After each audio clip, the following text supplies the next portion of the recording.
Good morning, or good afternoon, or good evening, everyone. Pete Pardo here from Sea of Tranquility. Welcome to another episode of Friday Morning at the Funhouse, alongside my good friend, Mr. Martin Popoff. Yes, morning, sir. Yeah. What have you got there for meteorologically speaking? Well, we had some heavy rains yesterday, early evening, for the first time in like a month. Yeah. So that was needed.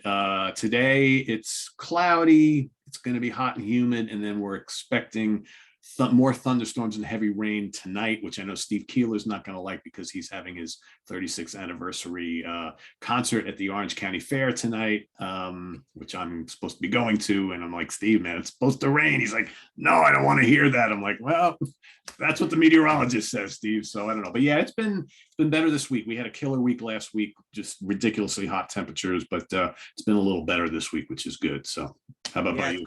It's cooler here. I think winter started finally, so we'll see. No, I don't know. I think we're getting a lot more hot days, of course, still, but yeah, it's definitely cool. So, yeah, looking forward to the fest. I see the announcement. Yep, wearing the colors today. There you go. We're good to go now. It's out in the open. There's no turning back at this point. So yeah, we've a lot of talk, a lot of interest, a lot of, I think, folks who can't make it because they don't live anywhere near New York are like, I really wish I could go. But for all of you folks who are watching, who are in the New York metropolitan area and surrounding states, if you can make it, we'd love to see you on October 1st. There's a chance at Poughkeepsie, New York. A lot of great music, great bands, great discussion. Martin will be there. Guys from In the Product Seat, Hudson Valley Squares, Monsters Den. I mean, the Sea of Tranquility is going to be in force that day, so it'll be a lot of fun. We're looking forward to meeting everybody and putting faces to weird YouTube names and all that sort of thing. So this will be a lot of fun. And I mean, more importantly, you know, Martin and I know each other for years, but we've never met in person other than doing this constantly. So it will be really great for a lot of us who work so much together, you know, virtually for so long, to actually be in each other's presence for the first time and, you know, enjoy some music and discussion and beers and food and things like that. So we're really looking forward to it. So hope you all can join us. And before we get started today, I do want to wish Eric Porter a happy birthday. Eric, of course, is a mainstay on our In the Product Seat and 4 Fusion Friday shows. Eric, happy birthday, my friend. Hope you're enjoying yourself. And with that, we are going to move on to today's topic, which, what are we going to call this, Martin? Crazy ideas, what ifs.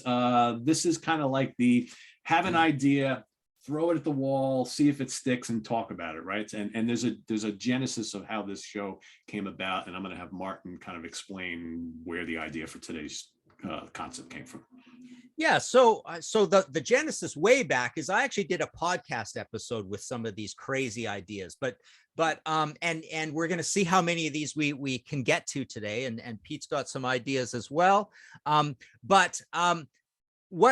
What sort of kicked this off in terms of us doing an episode on it is I got this idea of the title was basically Paul Di'Anno should be the lead singer of Iron Maiden on their next album. So he should be the lead singer of the band for their next album. And I went through this big long rant on Facebook and got a ton of response on it, all sorts of response, you know, from everything, you know, great idea to stupid idea to this is one reason it wouldn't work and this is another reason it wouldn't work, and you know, oh, what about you do this and all that kind of thing. But basically I'll read off what the Facebook post said. So it was, I did a history in 5 songs with Martin Popoff episode called Crazy Ideas. And I think I talked about Maiden comps of war songs or movie songs or fast openers with big liner essays for each song. I think I also talked about a double album where they wipe Paul's vocals off Killers and stick on Bruce's and vice versa for a number of the Beasts. But this is an even better idea. Paul's body is failing, but it's shocking to see that he can still sing, or at least that's the case a few months ago or whatever. Plus his mind is still sharp. So next album,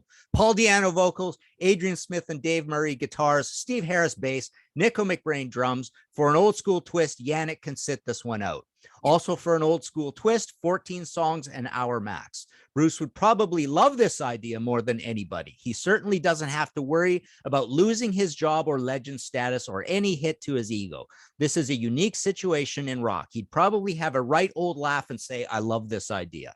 Paul could write exactly half the lyrics for some fresh oomph to the band. He can write good lyrics. Despite his screw-ups, he's led an interesting life and is somewhat cultured. He's no airhead. He's written a lot of lyrics in his day. Steve writes the other half for the Maiden stamp, the anchor. Also in that podcast episode, I talked about how Rob Halford and the like should be in the studio singing the phone book 5 hours a day. The most cherished cultural value these guys have at this point is their voices. Bruce too. Heck, Maiden could do 2 albums with Paul and 2 with Blaze, exclamation point. The fans would be more excited with either of those more than another standard lineup album. And none of this crap of a duet with Bruce or Bruce singing 2 songs. No. On the old Pete Frame family tree, this is Iron Maiden in early 2023. And look, there's been a change. Bruce is singing in late 2023 as they hit the road and Yannick is back in the band. None of this crap about Paul singing anything live. Even that is cool. You've got this new album that Paul sang, and Bruce is now singing 3 or 4 songs from it live. How cool is that? And so what he is singing is. And so what if the words he is singing are the words of wisdom of Paul? He sings Steve's words regularly anyways. So if it's not too late, yes, Kevin Shirley could easily drag 14 songs of vocal performance out of Paul. And if he needs to clean up a few things with auto-tune and doubling backups, varying speed and pitch correct, fine. Plus, he seems like he'd be a jolly enough guy to work with. The point is, Paul's voice, like Bruce's, is a British treasure, and Maiden have a golden opportunity to make Paul Di'Anno the singer on a 3rd and 4th Iron Maiden album, again, only if it's not too late. So that's the concept. I don't know. What are your thoughts? Well, would I love to see it? Sure. You know, I mean, let's face it, Paul Di'Anno has not done much of anything overly notable in a long time, but so many people, myself included, you know, hold those first 2 Iron Maiden albums in pretty high esteem. I mean, those are great albums. He always was a really good singer. You know, how well he can sing. I mean, I think your point is, can the guy sing live today? Probably not. I mean, if you've watched any YouTube clips in recent years of him singing, or if you've gone to see him live, yeah, his voice isn't quite what it used to be. But I absolutely agree with you that in the studio, a lot of these guys who can't cut it live anymore can still, you can still do plenty of great things in the studio and make them sound really, really good. I mean, come on, Coverdale, Gillan, there's all sorts of guys who have trouble out on the road. You know, the guy Paul Stanley, who got trouble out on the road, but yet you get him in the studio, you can get good things out of him. Joe Elliott's another one, right? So that's entirely possible. I would love to see an album. You know what I think would be really cool too? Let's say they do the album, right? And it's well received. Well, then why can't they do an album like Halloween did with Pumpkins United and have on the album Paul, Bruce, Blaze, Dennis Stratton, everybody else who's ever been in Maiden that's still alive on the album, and do a whole album of all of Iron Maiden, past, present, future. I don't know. The thing I like about this idea of having a lineup, it's almost like, I like the idea of you can envision it as being a band. It's like these 5 guys. So it's like I say, on the Pete Frame family tree, you get, here's Maiden's lineup, and it's the lineup for the first 6 months of 2023 when they hit the road. Like, you know, people were giving that suggestion, oh, and then they could have Paul come out and sing a song. No, that's where this stops. Like, you know, he actually, I actually checked this before I wrote this and played some of the stuff of Paul singing live 2, 3, 4 months ago, and you could tell he could do this. It was not great, but it was not bad either. In fact, he would not sing a lot, but when he did sing, he was in pitch, and you can tell he was alert and all that sort of stuff. It's a little bit like the Joni Mitchell stuff that we just all kind of experienced, right? Ozzy's another example of being able to do this in the studio. But, you know, the temperature's right. It's the right time of day for him. You don't work him too hard, all that stuff.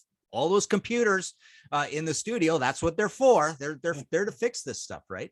So I like the idea of and I think Maiden's in a unique position that those guys are all big music fans, and it's exemplified by, this was the first band in history that covered songs the way us as metalhead fans would love to see songs covered.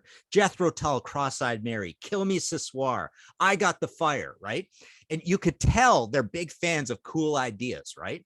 And this is also a situation where it's not like you know, poor Eric Carr, gets cancer and he's worried about Eric Singer taking over his job, which kind of happens. So he struggles to go, this is a long story, but he goes and does the video for I've Got Rock and Roll to You and all that. No, this is not a situation where Bruce's ego needs to be in any way bruised about anything, because it's not like Paul Di'Anno's going to take over Bruce's job. No, this is like Paul Di'Anno is he's in a wheelchair and stuff, right? I mean, and Bruce is like one of the most athletic, awesome frontmen. And he's even talked about, I'd like to pick I'd like a hand in picking the replacement for me when the time comes or whatever, right? So Bruce is the first guy in the world who would probably say, this is an awesome idea. This is a gas. And I was getting comments of people saying like, Bruce's ego wouldn't stand for that and all this. It's like, no, man, Bruce's ego is fine.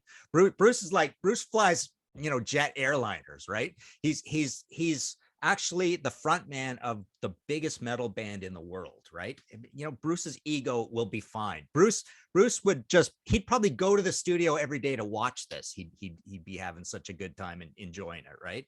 So, and you think of Rod Smallwood, you think, okay, you're supposed to be kind of like the gold standard of managers, do some of these funny ideas that no one else can do. And because Maiden is in a unique position where they've got this guy, he could still sing. He's on 2 albums that every single Maiden fan loves. There's no problem with that. He was in the band before. So this new lineup of Iron Maiden is made up only of old parts. There's no external young kid or anything like that, right? It's all old parts. And you just make a record. That's it. You don't tour it with him. If you tour it at all, it's with Bruce, blah, blah, blah. Yannick comes back. He's playing the parts and all that stuff, but just make a really interesting, different. And every idea we're going to talk about here, the whole thing is almost like that idea of breaking the internet, right? I mean, this would break the internet with Maiden fans. They would go crazy for this idea, right? So anyways, that's my whole rant, I think. Yeah, and I wonder if the fans who are opposed to it or think it's too crazy are because they just think that Di'Anno can't cut it anymore. Yeah, exactly. Yeah.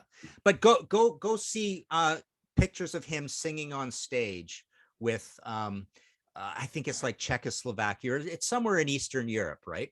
And compare that to Vince Neil at his worst, Ozzy at his worst, Don Dokken at his worst, Stephen Pearcy at his worst, maybe some of the bad, live White Snake stuff or whatever. And you go, oh, he's actually, he's not singing a lot, but he's actually doing a better job than those guys at their worst. So in the studio, like, no problem. This can happen. You think of Maiden going, oh, we paid Paul's medical bills or something. It's like, well, you want to give the ultimate present to Paul. It's like, you're the singer of the new album, right? Like there's a great birthday present to Paul and to the fans. Yeah, no, I totally agree. I would love to see it. I would love to see it. And if it works and people buy into it, then maybe you do the kind of like the Pumpkin Uniteds thing, like Halloween, and you bring everybody together. You do this big kind of celebration. It's like, why not? And right? film that, right? And that would be a great video to release as a killer video. All these guys get back together and tell, because people pay for this stuff. Stories. I mean, look at the Michael Schenker stuff that he's been doing the last bunch of years, right? Exactly. I mean, Temple of Rock and Schenker Fest. I mean, those were well-attended concerts, and the albums have gained a lot of interest. And you bringing back all the old singers. I mean, why not? Why not? And Maiden United, the thing is, every single time you release one song a month, another one 2 months later, they all have a story, because it's like, oh, here's the lineup in today's song, right? Yeah. And everybody talks about the lineup and how that guy worked out in it or whatever. And heck, bring in different producers and stuff even, right? Yeah. All right. So when Martin and I started talking about this idea, I really like the idea of taking a guy like Di'Anno in this instance, who very notable, big part of Iron Maiden's history, still well respected. Those albums, like I said, legendary in the eyes of all metal fans. But more importantly, like taking a guy who has been relatively obscure for a long time and bringing him back into the mainstream once again. And so I started thinking about like notable rock stars that we all love that just, geez, haven't done anything in forever. And, so the first person that came to mind is Jimmy Page. I mean, how can we get this guy back into the spotlight where he belongs? Because it seems like, Zeppelin breaks up, Bonham dies, right? He forms the firm with Paul Rogers a couple of years later. That doesn't really, spark enough interest, and it fizzles out pretty quick. Jimmy's kind of a mess at the time. He does the album with Coverdale. That does pretty big business, but then that fizzles out really quick.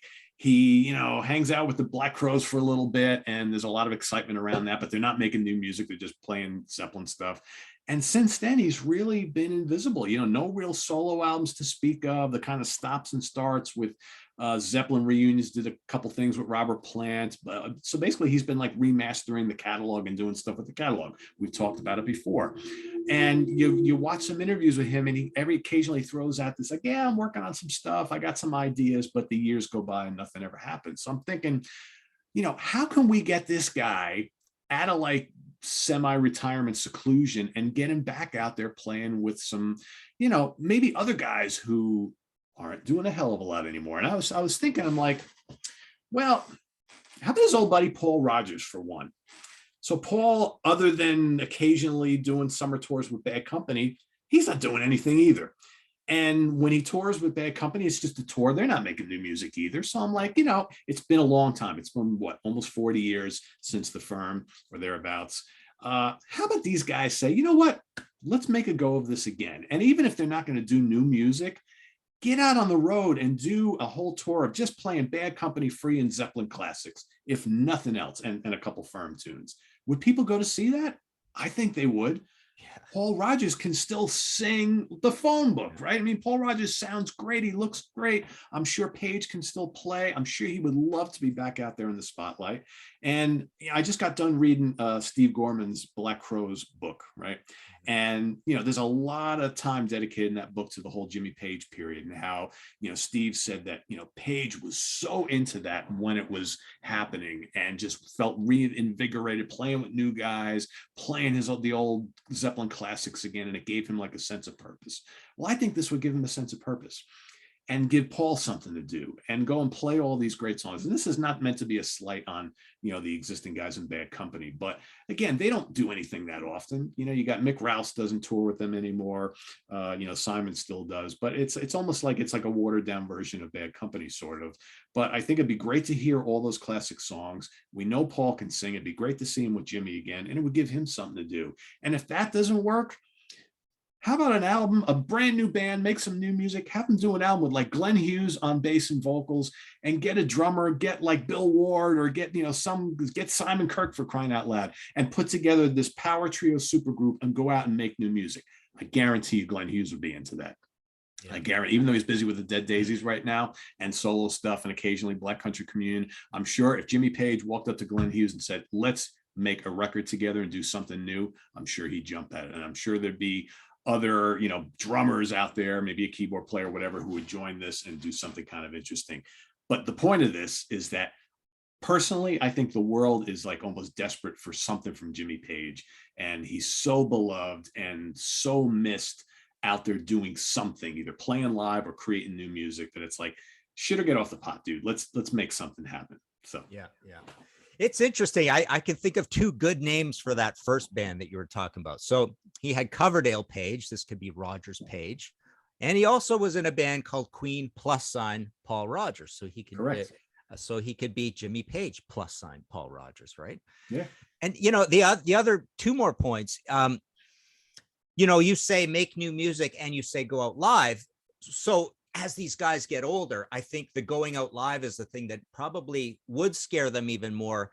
But you almost want to go to these guys and shake them and say, okay, I understand why that would scare you. It's live, right? Your fingers aren't working properly. Your mind is not working properly. You need a nap. It's like, but wrap your head around the fact that there's no reason you can't do this in the studio for a few more years. And it's almost like, so I like the idea of a Paul Rogers, but the interesting thing is like, who is the good friend, psychologist, great music writer who could coax that music out of Jimmy and get an album made? It's almost like maybe someone like Jimmy is like, you don't know what's going through his mind, but maybe it's a combination of I can't play anymore, or I can't write anymore. Or it's like, I know I can write, but I can't play. Or I know I can play, but I can't write.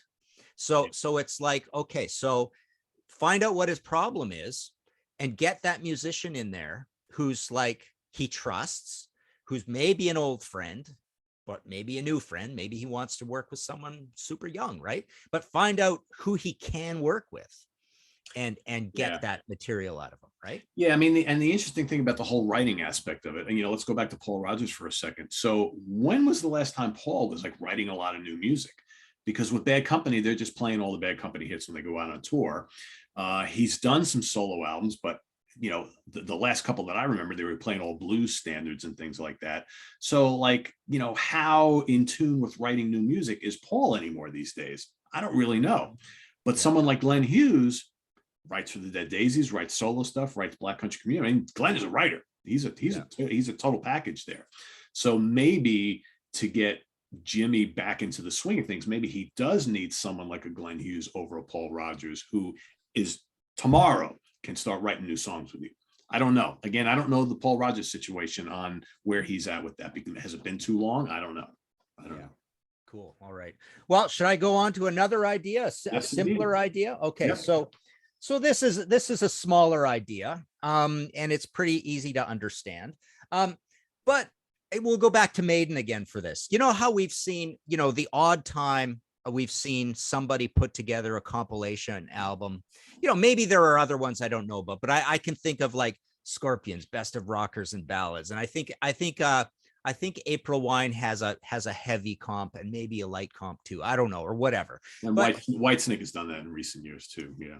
Yeah. So, Iron Maiden has a bunch of compilations out, and there's really no theme to any of them, I don't think. But, what if they put together compilations of just their war songs and had good long liner notes written by Steve and Bruce explaining why they wrote about this war and where it fits in the whole thing, and do a chronological, the battles all in a row or whatever. So they could do that. They could do a compilation of all their songs based on movies. Put that all together, and then something a little crazier. Well, okay, before I get a little crazier, but what about all their fast songs, all their fast album openers all in a row, and explain why we did this and how they are and how they're different and how these two are the same or whatever. But just chop and change. If you're going to do another Iron Maiden compilation, just put some thought into it and theme it in some way. And then I got to thinking, what if fans could go crazy with this? And I'm surprised this isn't done more often. But you could almost see if people are out there doing mashups, they could certainly do what I'm about to propose. But what if you went through Maiden's whole catalog and you assembled 12 songs together that become a concept album, like literally tell a story, and you go, wow, you put this song next to this one, and then this happens, and then this happens, and it's like a concept album about, this is the whole storyline, right? I bet with the Maiden catalog, you could probably make a dozen really interesting concept albums, and then Maiden could just put that as a comp. And even give thanks to the guy. Hey, this is an idea from whatever, put this together, and wow, look, here's a Maiden concept album that was hiding in the bushes, kind of thing. Yeah, because how many different concepts from different albums, songs are tied together, but they're on different albums. Yeah. Right. Or you just get really imaginative about it, and you're like, okay, so here's the stalker situation from Killers, and then this happens, and then there's a war over here, and then there's a battle, and then somehow they end up in space, and look what happens here. And because right off the bat, you could probably easily put together a Maiden compilation of all their like horror film or horror literature themed songs. Yeah, all in one. Kind of like what Iced Earth did with Horror Show, right? I mean, Maiden, you look at like the first handful of albums, the stuff littered on all those that they could easily be on a compilation about, even as far up as like a Wicker Man, right, which is based on a horror film, right? So you could put all their occult songs on an album. You could put all their literature songs on an album. Like, forget about, put the movies here, do a movie one, do a literature one, do an occult one, do a war one, do a future one. They could have a whole series. How about a double album of all their 10-minute plus epics, right? Exactly. You might need a triple album, I think, in that case, right? Yeah, all their longest songs all put together, right? Yeah. I think the possibilities are endless.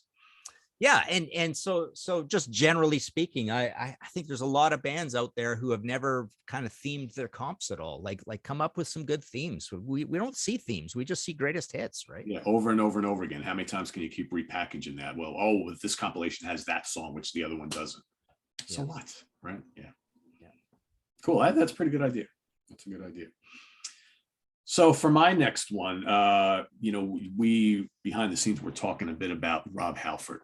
And again, to go back to this theme of these guys who we haven't seen enough of in more recent years. So as everybody knows, I'm a huge Black Sabbath fan. I love Tony Iommi to death. And to me, I'm like, all right, Sabbath is done.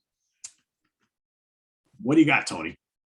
Since Sabbath called it a day, right? We have, other than him announcing that he's got a new cologne and he did that song and he plays on Ozzy's new album. That's about it, right? We haven't seen anything else from Tony, and we're not asking him to tour, right? Because I think those days are done. But we were talking about Halford, and it got me to thinking about how back many years ago when there was the whole Dio Ozzy thing, and Rob came in and saved the day and sang a couple shows with the band at Ozfest, and I'm thinking, well, we never really got the kind of next extension of that, and I've always thought, wouldn't it be cool if Tony and Rob did an album together? And it doesn't have to be called Black Sabbath, or maybe Tony doesn't. I got a great name for that band, Heaven and Hell. Heaven and Hell continues with a different singer. Right. Heaven and Hell's got a new singer. Right. No disrespect to Ronnie, right? It's just that, and again, they don't necessarily have to tour, but I think most fans would be open to that because, Rob is still held in high regard. I think most fans are intrigued by that because Rob is a big fan. He filled in very, very well in Sabbath for those couple of shows way back when. And I think he would be into it. And I'm sure Geezer would be into it. And you could get either Bill or Vinny or both to play on this album. And even if you can't do a whole album like that, maybe you do a Heaven and Hell album with Rob, with Glenn Hughes, with Jorn Lande, with whoever, a bunch of other singers. And you just do hey, we're back as Heaven and Hell. We're going to do an album, see how it goes. We're going to bring a bunch of folks of our friends in and make a go of it. I think that, again, Tony, the years are going to go by really quick. And I think Tony's going to become like that Jimmy Page all over again. He's going to oversee the reissues and the remastered albums, the back catalog, and he's going to just not do much of anything. And it's like, the guy can play. We're not asking you to tour, but make some new music. And I just wonder if too many of these older rock stars think that there's no money in making new music, and that's why they don't do it. It's like, in order for us to make money, and that's the logistics of the music industry, right? You got to go out and tour and sell merch. That's how you make your money. But I can't imagine, with all the millions of Sabbath fans out there, that they wouldn't buy into something new from Tony Iommi and friends. So that's my next idea. Yeah. And, the interesting thing here is that, we always hear that Tony Iommi has tapes and tapes and tapes, hundreds of tapes or whatever, full of riffs, right? Yeah. And he never goes back to them. Generally speaking, they don't go back to them because they're kind of too lazy. And he just says, well, I'll just come up with a new riff. Like, why should we sift through all this old stuff and look for stuff? But imagine if Tony never played another note. He says, I'm done with the guitar. I don't want to touch the guitar ever again. This is like the Eddie Van Halen situation. I was just going to say that. Yeah, you could go back to those tapes. You could find that riff. If that riff is 30 seconds long, it's obviously just the riff, but you double it and you triple it, and you've got a 3-minute song, and you find a riff that's a chorus, and you get the mad scientist, producer, engineer in there who assembles an amazing Black Sabbath, or actually a Heaven and Hell album, because Heaven and Hell, hey, they're back with a new singer. And, by the way, Rob Halford, that's a great idea. But you mentioned Jorn Lande as well. It's like Jorn Lande in many respects is talked about as, the young next version of a Ronnie James Dio. So he makes perfect sense as your standalone new lead singer of Heaven and Hell, right? Yeah. Yeah. So yeah, so there are these guys that have the stuff that supposedly is recorded out there. And then, I've always brought up the idea that, we hear of guys like Tony and Eddie who have all this guitar stuff recorded, but I've always had this idea of, maybe this bleeds into another idea, but I'll try to keep it with this idea of yours. It's the idea that why aren't vocalists out there having a whole bunch of this stuff? Like if Tony's got riffs, bands, you know, like these classic bands, it would be in an ideal situation, wouldn't it be cool if Tony had those riffs and Ronnie was actually singing on most of them, or Ozzy was singing on most of them, and all of a sudden that mad scientist, producer, engineer could build a song with Ronnie singing it, right? And it's like go back to the archives. And yes, you know, okay, so we only have the one or two, and there was that leaked Heaven and Hell song, which was amazing, right, a little while ago. But say, you know, if there aren't full songs, like there's pieces all over the place, and if more of these vocalists had the foresight to lay down licks the way guitarists lay down licks and record them, we'd have Ronnie's voice over and over and over again that can be put on, you know, over and over. There's a pun there, Ronnie. But you know, there could be this stuff, these building blocks that are there, that the mad scientist with all those computers in the studio can use to make stuff. So yeah, and that leads me into the idea that these guys, you know, as I've said, these guys with these voices should be out there singing the phone book right now, because that's what they're going to leave behind when they're gone. Yeah. Is those vocals that can be used for these sorts of things. So yeah, right. You know, I mean, Tom Shultz has been doing this for years. I mean, how many long lost, you know, from the vault recordings of Brad Delp singing did he use to put on Boston records long after Brad died, right? Which is, it's kind of eerie to an extent, but you could certainly do it. It's proven to be done, right? So did he do that? Like, you've heard that? Yeah. Oh yeah. Yeah. There are Brad Delp vocals on, like, I think the last two Boston albums, which were released after he died, that, you know, he had tapes of, and they threw them on there. So it's stuff that they were working on years ago. Yeah. So I mean, it can totally do it. Yeah. If you have it. But like you said, the singers have to be able to, you know, let's lay down some extra stuff. Let's just, you know, put some stuff to tape. And yeah. Cool. All right. You want another idea? Yes.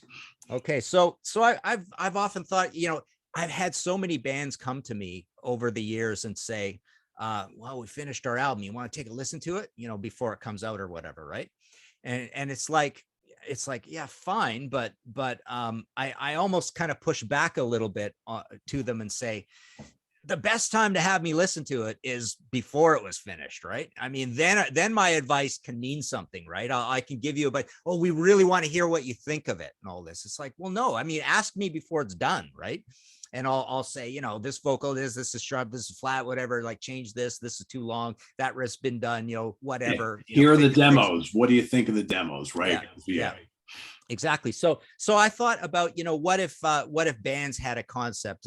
Let's leave Maiden out of it and let's go to Priest for this one. So what if bands had a contest that said, okay, the winner of the contest gets to come in the studio with us and give us advice for an hour. And you know, it's agreed upon, our egos are checked at the door. We're going to take your advice politely. It's not that we have to use it, but it's like, we will listen, you know, sincerely to all your advice for us.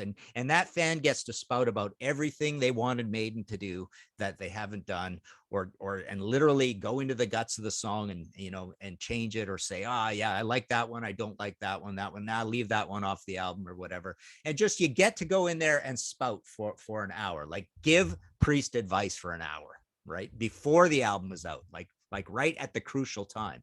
Yeah. And, you know, you walk away thinking, I might have had a small effect on those guys or whatever, right?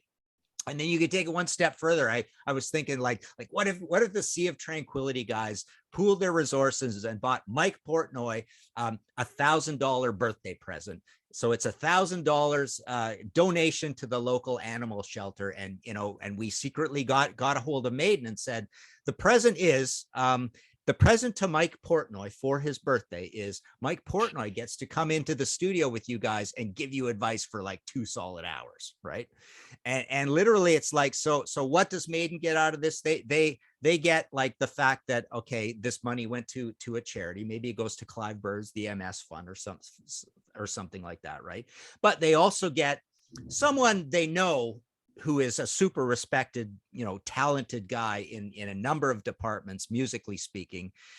They get this guy to come in, and again, it's all laughs and giggles. It's all absolutely agreed upon that Mike can be an absolute tyrant and tell them whatever they want, and they're not allowed to get offended, right? So he could tell Kevin Shirley how to mic drums. He could tell Nico McBrain how to mic drums. He could tell him, this fill would be better this way, or why don't you try this, or here's a cool trick I've never seen you do that I do. What do you think of learning this thing? He could listen to the songs and say, Steve, that song's too long. Take out this many choruses, change this. Here's a cool way. I've seen Petrucci mic his guitar. And it would just be this cool thing for Mike. It's like, I gave Maiden advice for 2 hours, and I probably changed their record in some small way. I'm not sure how, but maybe I did. The money goes to charity or whatever, and Maiden gets a better album out of it, and everybody's happy. But it's like, why shouldn't Maiden have like some consultants come in, some super smart genius music guys, like, to make it easier on them, I suppose, but to show that they get something out of it. So yeah, contest, present, whatever. So here's an interesting comment on this. So there are probably some people watching who are thinking, oh no, if they bring in Portnoy, he's going to want them to make the songs even longer. That's not what we want out of Maiden anymore. However, I would say that Mike Portnoy has been a part of a lot of albums with long songs that probably are work a little bit better than some of Maiden's longer songs. So that might not necessarily be a bad thing. Maybe he can teach them how to more effectively create epic length songs. I don't know. Yeah. So you can go either way there. But the idea is he comes in just like the fan would come in and have a lot of fan opinions. And it's like, this is the Maiden album I would love to see next. So, let's see if I'll just blab this stuff at you and you take some of the advice. You don't take none of it, whatever you want, right? Well, how long has it been since Maiden's had any outside opinions or influences? Because it's been them and Shirley for how many years now? Yeah. Well, that's when I proposed this Paul Di'Anno idea. Man, a lot of people changed the topic and said, no, get rid of Kevin Shirley. Like a lot of comments came in complaining about the producer. It's like, no, forget about the singer thing. I think a lot of fans want to change there. I definitely do. And, maybe a change would be good because that's, some bands who work with the same producer for a while, then they change, usually, brings differences, right? A little bit of variety. So, yeah. All right, let's see. Let me look through my list of stuff here. So I was thinking that, it's 2022. Over the last bunch of years, we've seen a lot of deaths in the rock community. A lot of our heroes are obviously getting up there in age, and we're losing them, all too quickly. And I was thinking, before it's like too late, wouldn't it be fun to have where you do it, I don't know, Madison Square Garden. You have a all-day affair that's televised on, HBO or whatever. And it's like, I don't know what you call it, but you invite folks who are still around, like Steve Winwood, Jimmy Page, Robert Plant, Carlos Santana, the guys from the Stones, McCartney, Ringo, guys from the Who, guys from Deep Purple, whatever, it's all day. And basically it's a celebration of the last 50 years of classic rock and roll. And you pick however many songs, notable songs that are representative. And each song you have a different cast of characters come on and play. And it's an all-day celebration of all these great tunes that we know and love by the guys who are still around to do it before we get to a point where you're never going to see those all-star jams and collaborations ever again. And it's an all-day thing. You buy a ticket, however much it costs, all day, and just revolving cast all day long, and the endless possibilities. And you could cover, you would cover regular rock, hard rock, metal, maybe some prog, maybe some R&B and funk, whatever. It's all covered. And what a mind-blowing event that would be. I'm sure the budget would be totally ridiculous and out of control, because I'm sure everybody will want to get paid. And I think it would be kind of fun for all of these guys as well, guys and ladies as well, because how many of them see each other anymore, other than occasionally they might tour together, or maybe at award shows or whatnot. But I would think for them, knowing that if we were to set something like this up in 2 years from now, they're all in their 70s or older. So as like kind of like this big final party for all of them, there's a way to kind of honor. You do it on pay-per-view or whatever you do, but it's a big event. I mean, that's a great point, because that would be the hook to get them all there. It's like, oh, you haven't seen this guy, in a long time. It's like, wow, well, they're going to be there. She's going to be there. Very cool, right? So that would be, and you could make it easy on them by saying, here's the list of songs we want to do. Why don't you pick out 3 that you would feel comfortable singing or playing guitar on, that an old classic or whatever. And the extra hook would be, yeah, I could do that. Because I can't do a whole concert of my own stuff anymore. And I'm nervous and stage fright and all that now. Worried about my abilities, but I could go on and do Knocking on Heaven's Door, whatever, right? And that's how all of that would get those people there, right? Yeah, I mean, you get once again, maybe for the last time, you get Clapton, Beck, and Page on stage together. Yeah. Right. Wow. Yeah. You get Bruce and Dylan and whoever on stage together. You get Mick singing alongside, Daltrey and McCartney one last time. Did they ever, all 3 of them? I don't even know. But there's the possibilities are endless, and you're featuring classic Who tracks and the Beatles and the Stones and Elton John and Zeppelin and the Traffic. I mean, the list goes on and on and on. Santana, all this stuff, Journey, whatever. I mean, you could basically cover every genre, every major band. But you would think for a full day, what are you going to play? 50 songs. I don't know what the numbers are, but I think that would be a blast. And would I pay to either go see it live if it was affordable or on pay-per-view? Hell yeah. Yeah, and film the whole backstage, film the whole thing. You'd have hours of great footage, right? These guys yucking it up together. I mean, that could almost be more fun than anything else. Yeah. Watching everybody hobnobbing backstage. I mean, that or doing press conferences and things like that. I mean, I think that would be awesome. Yeah. Impossible to pull off, perhaps, but I don't know. All right, another idea. I again along this side. Well, okay, let's try this one.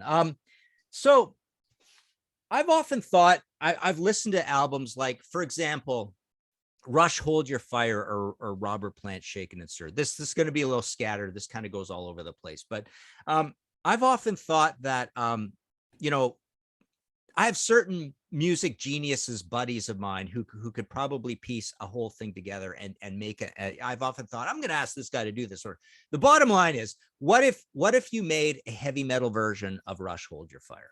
Or a heavy version of, I've listened to some of these albums right through and go, wow, I could see that being done heavy because the melodies are right and the not the arrangements. That's the wrong part. That's what you want to change, right? But the melodies are right and the lyrics, and I hear a riff buried in there or something. You could actually make a heavy metal version of this song. So the idea would be, imagine going in and just saying, okay, this artist, I'm going to do the entire Robert Plant, Shaken and Stirred or whatever, right? Which, by the way, is a slightly different idea. We see bands do cover songs all the time, right? The point we're getting bored of it, right?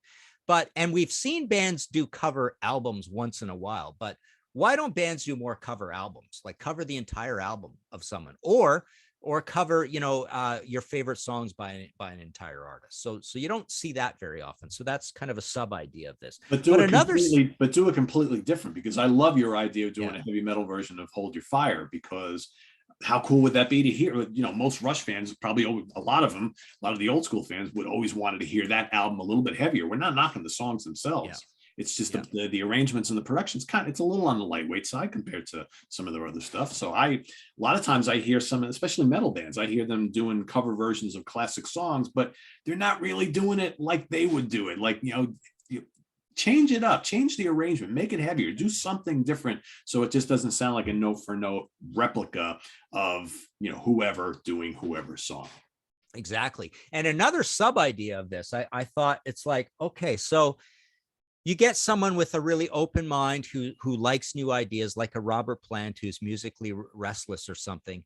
Imagine if you went to Robert Plant and said, we're going to get 5 bands together and we want them all to do their interpretation of the Shaken and Stirred album, but we're going to wipe all the music and they're going to replace all the music, but we're going to leave your vocal on the entire thing. And we're going to do 5 different versions where your vocal is still there on the whole thing.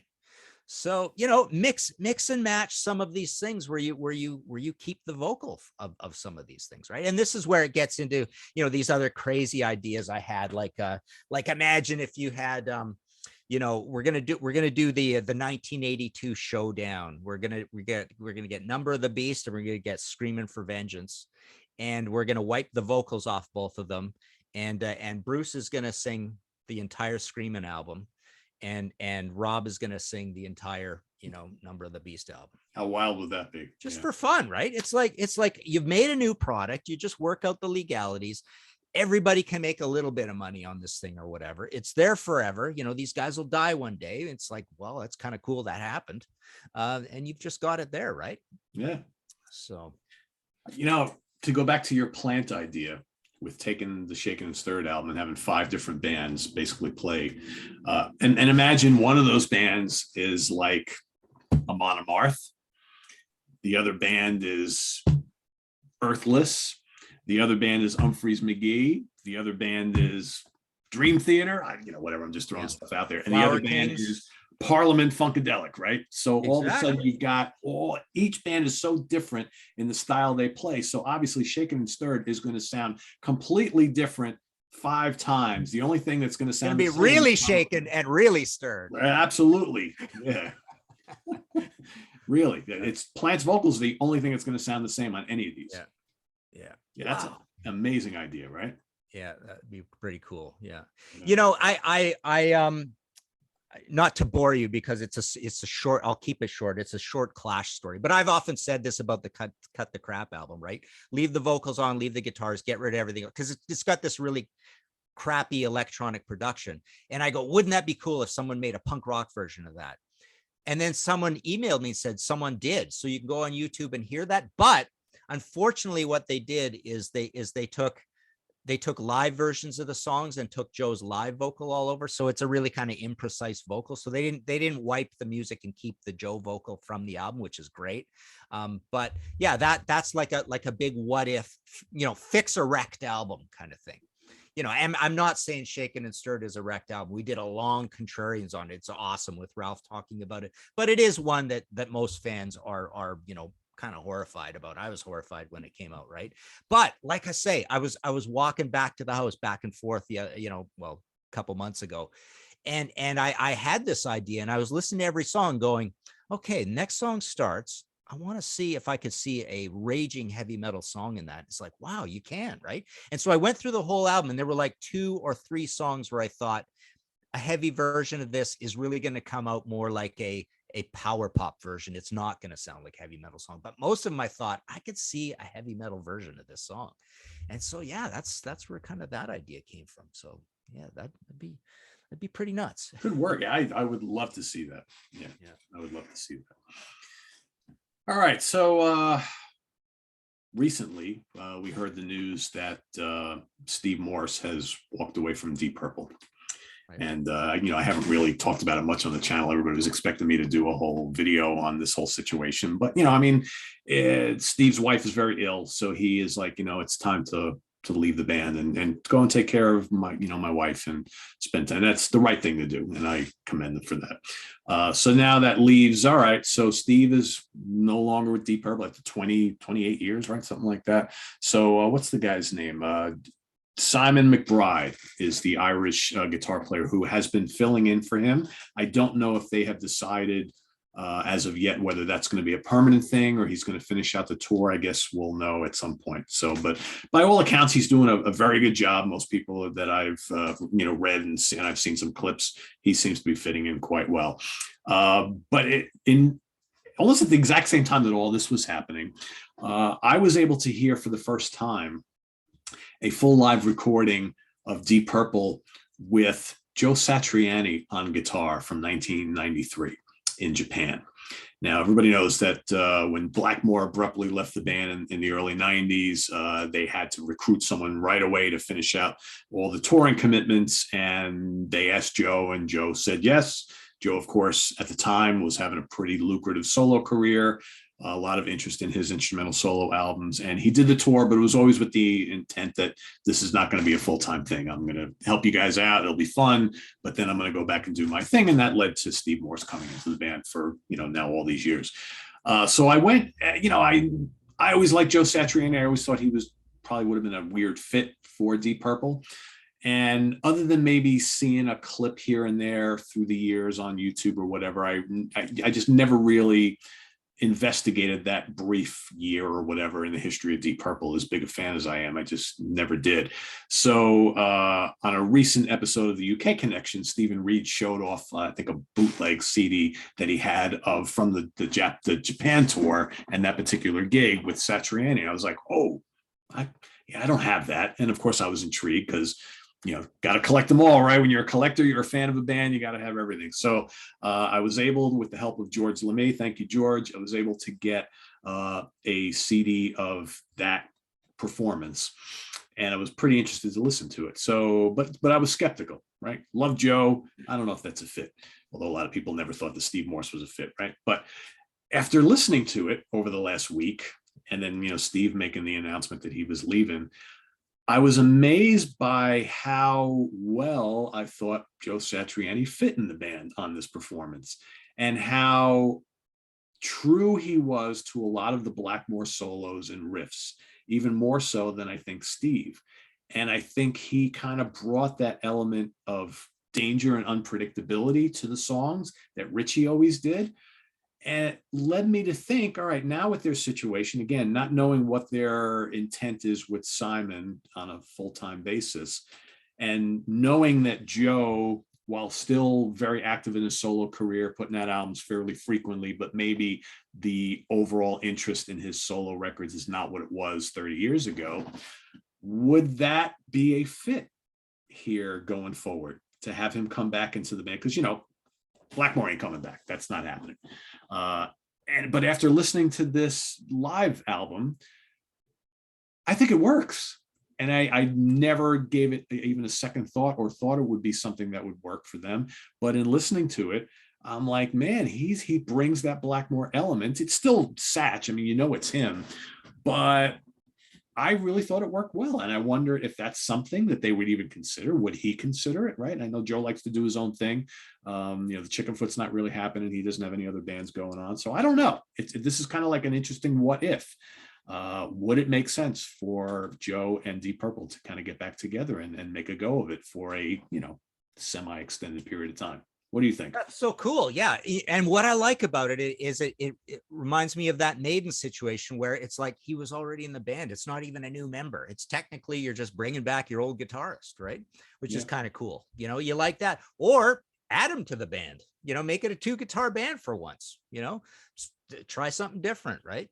Yeah. Okay, now come see us live because you're going to see some different guitar arrangements or whatever, right? So just add them, have both of them in the band or whatever, And it reminds me of, again, where a lot of these crazy ideas came from, because I remember, I might have mentioned this before, but I remember talking to Ian Gillan once years and years ago and saying, why don't you do Burn or Stormbringer or whatever? And he was like horrified. It's like he goes, oh, why would I do that? I didn't write those. Those weren't part of the band.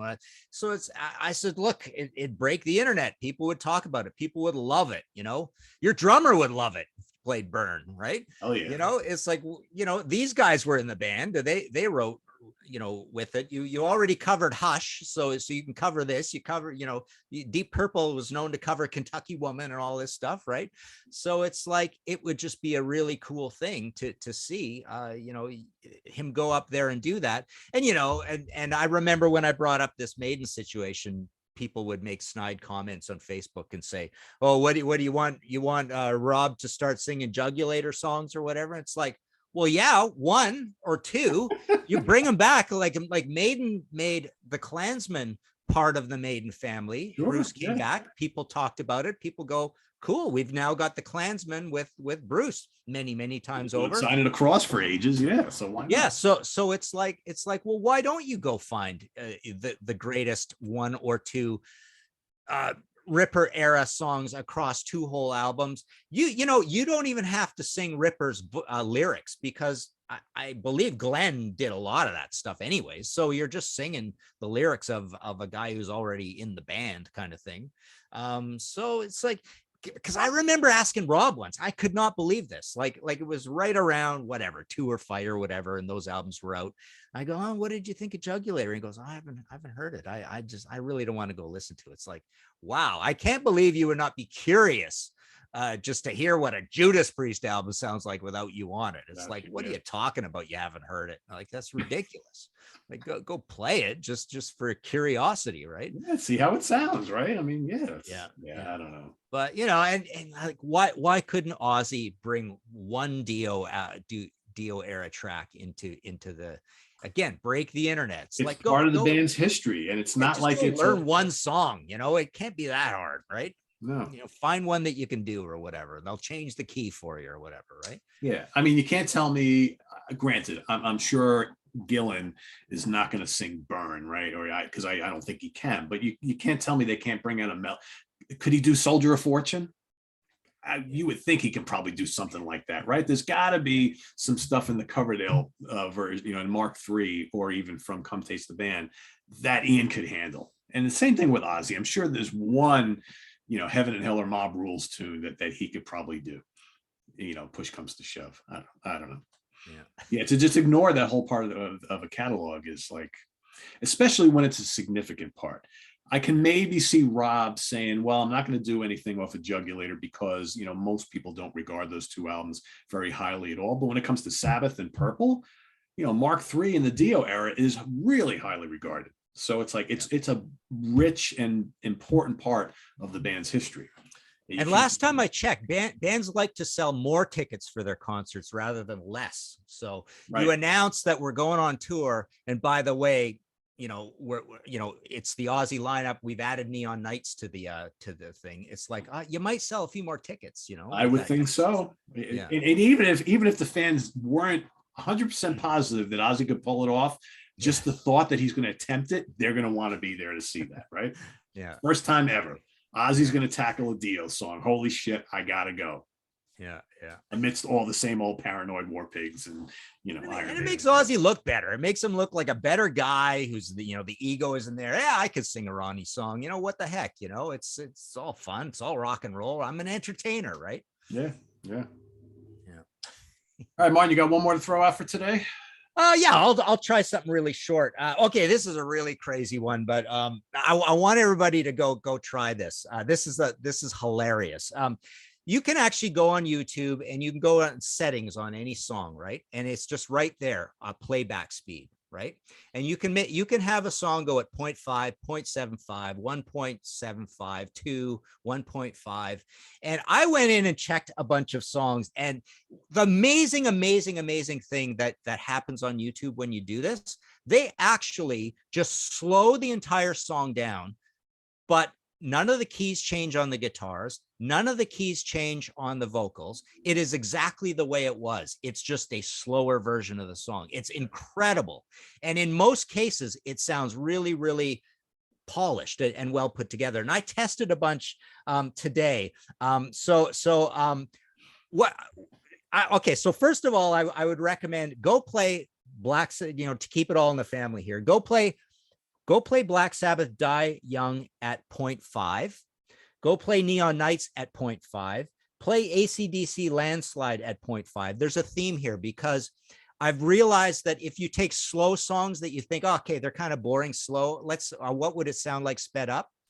It actually doesn't sound that good. It just sounds kind of twee and sort of silly, right? But when you take these fast songs that have wittily riffs in them and play them slow, I swear to God, Die Young and Neon Nights now sound like something directly off of Mob Rules when you play them at those speed. They sound doomy and heavy and propulsive. I played Battle Rages On by Deep Purple at 0.5, Screamin' for Vengeance by Priest at 0.5. Unbelievable. So it is so cool. 0.5. Yeah, half speed. And you would not believe how totally interesting these songs sound. And yeah, Landslide by AC/DC was one of the first ones I tried this way because it's a wittly riff. It sounds a little silly full speed. It sounds like a little bit of a Celtic jig sort of thing. I have it going right here. I have Die Young going right here. Okay, what do you think? Okay, Die Young, go to 112. I even marked that one down. Started at 112. Okay. Yeah, I have it. It's at 112 right now, actually. At 0.5. Okay.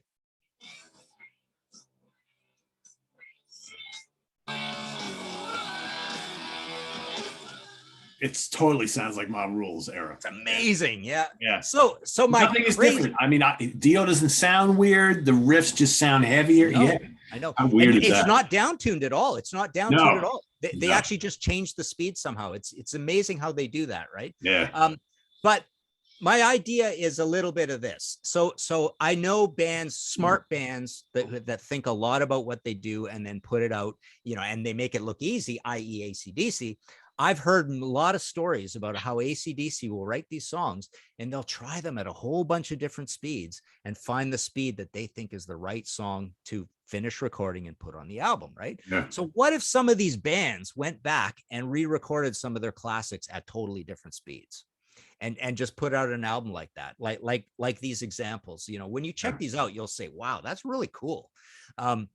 But yeah, try those 4 or 5 out. And like I say, it really only works. It works best when you take a fast, whittly song, and slow it down. Because I've tried these slow, boring songs and speeding them up. It's too slow.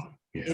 Well, no, but when you speed it up, it just sounds kind of punky. Like it sounds, everything sounds like the singer singing way faster and all these kind of things. These ones, it's like you hear Dio really stretching it out or Rob Halford stretching out. It's really cool. But yeah, imagine go in and say, okay, well, yeah, you know, we did try. Another one I tried was, I think I tried Hell's Bells and sped it up possibly, and it sounded pretty good. But because, you know, there are certain bands that do this, it's like, okay, well, this is the version we picked for the album, but you could almost say, but we kind of liked it this way too, but we didn't do it that way. But here is your version done that way. Yeah. And put out the whole album of like different speeds of the songs. So yeah, different alternate tempos, right? Yeah. It's actually really fun. It's really funny and weird that you brought this one up today because, and I did it by accident just a couple days ago. I was rewatching parts of a Monsters Den segment that we did, I don't know, a week or two ago. And I accidentally hit the change speed button. And all of a sudden there was me and Chris Allo talking in kind of like slow motion. I was dying. It was so funny. Anybody, and you know, as cool as it is to hear music and songs at a different tempo, go and listen to like us. So for everybody watching, after you're done watching this episode, go back and listen to Martin and I talking at a slower speed. You'll die laughing. It's so funny, especially me, because I have this kind of weird voice anyway. So I was laughing uncontrollably. And Chris Allo, as he's getting excited, talking in his high-pitched voice, and it's now slower, and it's hilarious. You know, I actually forgot that you could do this, but when I kind of discovered to do it with the music thing, but I actually realized that I knew this before because this has a practical use. When we were at Banger Films, and we needed research materials where someone needed to get a typed transcription from a YouTube video. If that speaker is talking way too fast, you would just simply slow it down and do the transcription so you could hear all the words and do it in real time. So it actually has a practical use for spoken word stuff. Oh, absolutely. Yeah. It's a great tool for it. Yeah. Without a doubt. Without a doubt.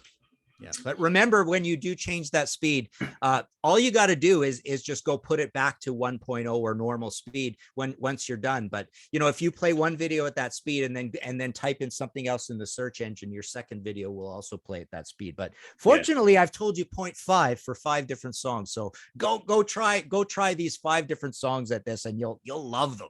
They're really cool. Yeah. So everybody's got a homework assignment today. See that? Go and go check this out. Listen to some of your favorite tunes at a different speed and see what you think. Right. I'll say one more thing about this. One thing I noticed. So I tried "Let Us Pray," the super fast Priest song, and I tried "Kill the King" by Rainbow as well. And they don't sound very good because the processing of it to change it, something didn't quite work properly. It's a little more distorted and stuff. But the interesting thing that you notice when you try this thing, if you want to go in and find the faults in songs, like when a drum fill is like a little too quick, or he hits the bass drum too late, or the vocalist goes off pitch or whatever, you can actually hear it being done because, like I say, they don't change the vocals. It's the same pitch. So when it's slowed down, you can really hear any imperfections in these songs. So if you're going in to analyze these things, it's a good analyzing tool too. Pretty neat, right? Yeah. All this tech stuff we have available to us. Very cool. All right, everybody, there you have it. So let us know what you think of this episode, because I think we probably have enough for a part 2 that we didn't get to today. So if you really like this, just kind of like I said, this is just crazy ideas, what ifs, throwing stuff against the wall. Yeah, we got more. So let us know. We'll make our decision based on your comments. So if you really enjoyed this, we'll do it next week as well. So thanks for watching. Martin, what's going on? Contrarians, podcast, books, all that kind of stuff. Pretty much nothing. I mean, we do have Contrarians going up all the time. There's a bunch in the can. I can't remember what would have been latest. There's always, every week, there's a new episode of the podcast, History in 5 Songs with Martin Popoff. The last one was called First a Guitar Solo. It's about songs, that start with a guitar solo in various ways. And then, martinpopoff.com for all the books. If there's a PayPal button there, it's still in print. Okay.